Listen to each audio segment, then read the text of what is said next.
Today's agenda, we are talking about HCG, its applications, its utility, and the big question that we've been getting inundated with quite often, especially lately for some reason, can't predict why, but should you be on HCG monotherapy? And one of the big reasons why we are getting this question so much lately is because it seems to be that there's more and more clinics actually pushing an HCG only protocol. So I'm going to dig deep into when you should introduce HCG, why you should, and should you do an HCG monotherapy protocol. First and foremost, when should you introduce HCG? Well, let me just say this. If you're at a cookie cutter clinic, and here's how you'll know you're at a cookie cutter clinic, is because if you start on testosterone, typically they usually start you around 200 milligrams a week in conjunction with an aromatase inhibitor, usually an anastrozole. And then third component is gonadorelin or enclomiphene or HCG, which the third component they say is for preservation of fertility. Now, if you get with a clinic and right off the jump, this is somewhat similar to your protocol, you know you're at a cookie cutter clinic and therefore you need to find a new provider because quite frankly, if you're at a clinic that starts you off on multiple moving pieces, then right from the start, they've already muddied the water before you've even jumped in the water. So if you have a, let's say, a negative consequence, how are you going to know what's working, what's not working? How are you going to know what's interacting with one another? If there's too much polypharmacy starting right initially, then you know that's a red flag that you're at a cookie cutter clinic, and therefore you need to move on. So that brings me to the next segment. When should one introduce HCG? HCG typically has three primary applications. Obviously, when guys want to conceive and or maintain spermatogenesis, that's a good point. That's a good time to introduce HCG.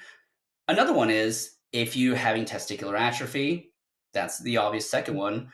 And the third, which is lesser known, HCG for some guys, a subset of guys, it can actually enhance sensitivity. So they use it for sexual purposes. However, that's not something we really want to promote or condone per se, but it does have that benefit in some guys. So those are three primary times that most people would introduce HCG. Now, my philosophy is that you need to get dialed in on your testosterone. You need to get dialed in on your lifestyle, your training, your nutrition, your mental, physical health before adding in too many ancillaries.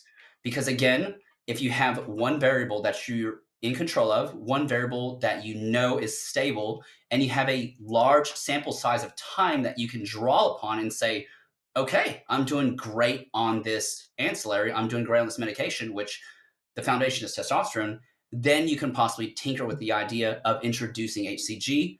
But again, don't just throw it in for the shits and giggles merely because you want to throw it in or merely because everybody else is doing it and all the other clinics are doing it. No, you need to have a justifiable reason. So again, get the testosterone dialed in first before we start adding other stuff in.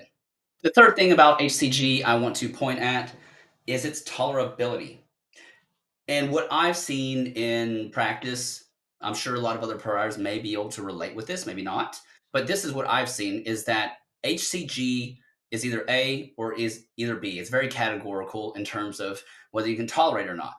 So you've got category A, you've got the guys who take the medication, it does what it's supposed to do, and they move about their life, no big deal. And then you've got category B. These are the people that take HCG and they feel absolutely horrible. They feel horrible. They don't like it. They can't tolerate it. It makes them irritable. It just makes them overall feel like crap. And the fourth key point I want to talk about today in regards to HCG is should you do HCG monotherapy? And this is the question that I probably hear the most. We hear this a lot in the TRT forum, but should you do HCG monotherapy? And the answer is a resounding no, absolutely not. So hear me out.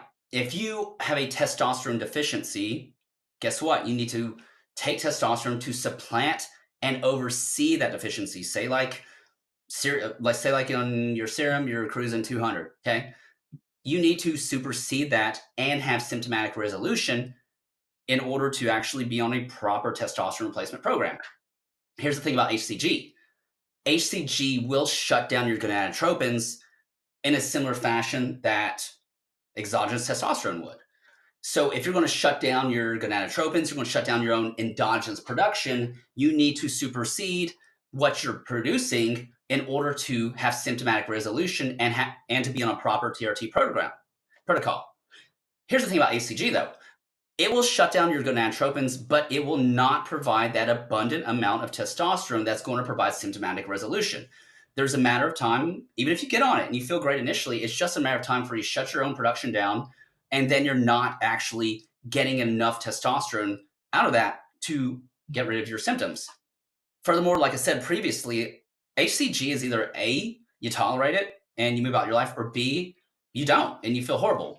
From what I've seen from a lot of guys, especially guys that have gone to fertility clinics, urologists, not saying they're all like that, but from what I've seen, guys that have transferred from those types of clinics that are on HCG monotherapy, their numbers are ballpark kind of where they were pre getting on HCG only, but at the same time, they've already shut down their own production. So you're sacrificing your own endogenous production at the expense of getting nothing in return.